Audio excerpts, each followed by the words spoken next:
Hi guys, welcome back to Darren's Hobbies. I'm out in my local park where I come out here all the time walking my dogs, and I walk these woods, and we got trails out here and I walk them. And I thought I might do a little foraging video today because I've been in the woods all my life, and I see a lot of stuff out in the woods that's beneficial to us and people just don't know about it. So I promise this is a metal detecting channel and coin roll hunting, and if nobody responds to this video I won't do any more, but I just wanted to try it out. I think it's a good idea. So we're going to do a little foraging video today. I'll bring you right back as soon as I find something interesting. Okay, the viney stuff growing up this tree is something that everybody in the woods should know about. See how it's got 3 leaves growing on a vine? That's poison ivy growing all over this tree. 3 leaves at a time. It also grows on the ground, so don't think just because you're not touching a tree you won't get it, because if you walk through the woods with it and you got no socks on or something, it'll get you. Alright, this dangerous plant is called poison oak. Leaves of 3 let it be. These ones are shaped like oak leaves, kind of. That's why they call it poison oak, and it's a little more nasty than poison ivy. You get big blisters from this stuff.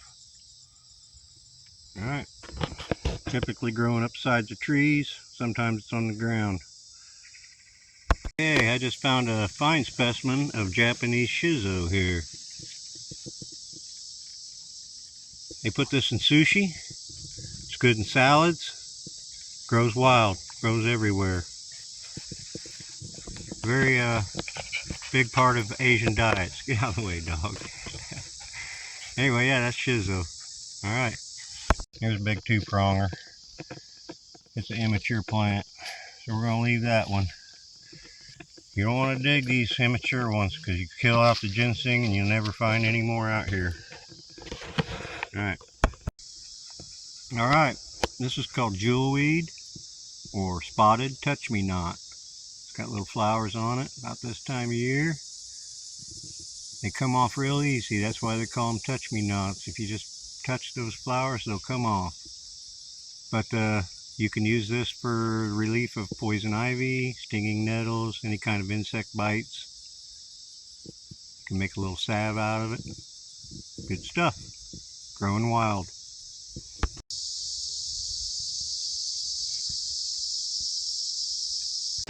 Alright, this is called bellflower. We used to chew on this when I was a kid. The leaves are really good. Mainly used for cooking. But yeah, American bellflower. This is an American disc golf disc. It's not native to this land, but it is a good souvenir. Okay, this is a pokeberry plant. The berries get looking like grapes like that, and they look delicious. This plant is poisonous. Do not eat pokeberries or the plant. They look very edible. They're soft, purple, and they're kind of a beautiful plant, but they are an invasive species and they are poisonous. Do not eat pokeberries. Don't let your pets eat them. That's what they look like. Okay, this plant here is a blue violet. In the springtime, it's got beautiful purple flowers on it. See, notice the odd shape of the leaf. Very edible, and you can use medicine out, make medicine out of it. It's used for natives used to use it for colds, coughs, stuff like that, headaches. Yeah, that's a blue violet plant.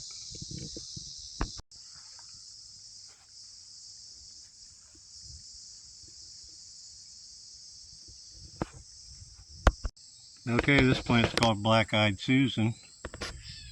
And even though it's very beautiful, it can also be used for medicine.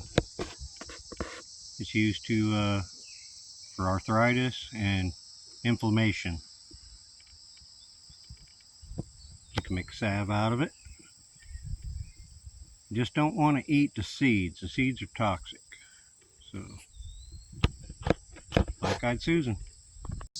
Okay, this is a huge sycamore tree.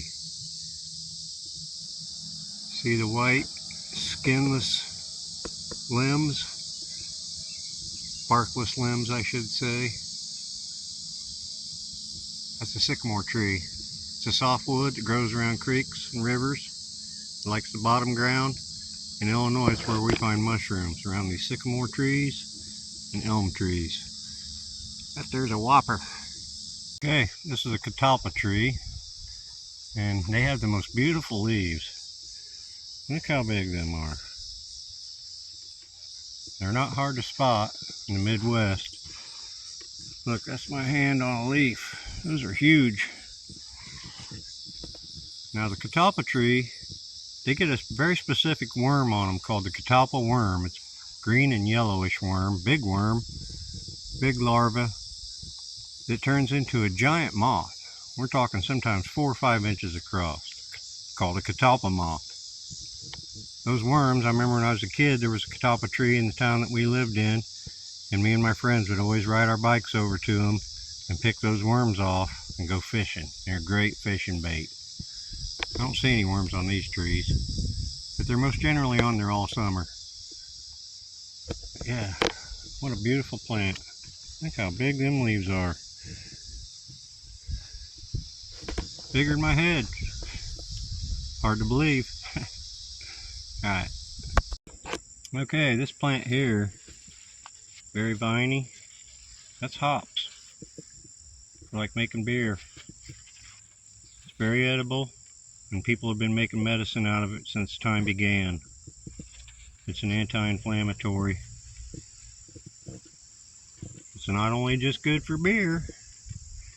Yeah, that's wild hops right there.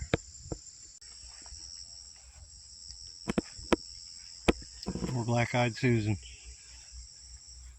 Beautiful this time of year. Alright, this is a buckeye tree. I'm not sure if you're familiar what buckeyes are, but they're those round things that look like a nut, kind of. They look like a deer's eye. That's why they call them buckeyes. That's what the leaves look like. In the fall, then buckeyes will drop all over the place, and squirrels eat them. I don't recommend it humans eat them. I've never ate them. But the squirrels love them, and kids love to pick them up. The nut will be in a husk, and you got to take the husk off, and then the buckeye's inside.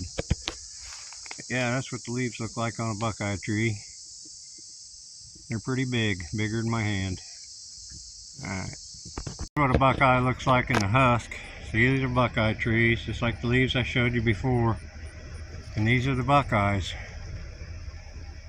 Here in a few weeks, these husks will fall off. They'll split open from the sun and drying out, and a buckeye pop out of them. Squirrels love them. Kids love to pick them up. I know I always used to when I was a kid. Yeah, that's a buckeye tree. Okay, these aren't real great examples because the bugs have ate them up, but this is garlic mustard. Very edible. You can eat it, put it in salads. You grind up the seeds and make mustard out of them, actually. Mustard sauce, mustard paste. And you can eat the roots, and the roots taste like horseradish. Very useful plant, very edible. Garlic mustard. Alright, jackpot. These are called golden oysters. They're a wild fungus. Grows on the barks of these trees. Usually after rain in the summertime. These are nice and fresh. I might pick a few of these and take them home and eat them. Just fry them up. They're real thick. And they're very delicious. Yeah, those are called golden oysters.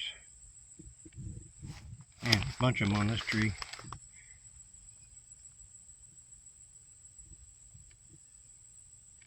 Good eating. Alright everybody, well I've come to the end of my walk. I didn't find too much out here, but this is just on the trail where me and the dogs walk. There's lots of other stuff out in the woods that's very edible and useful. Some of it I didn't find, and I wanted to show you. But maybe next time for a different video. But yeah, if you ever have to forage for yourself, there's a lot of good things in the woods that are edible, keep you alive. Alright, I appreciate y'all watching. I'll see you next time. Say bye, girls.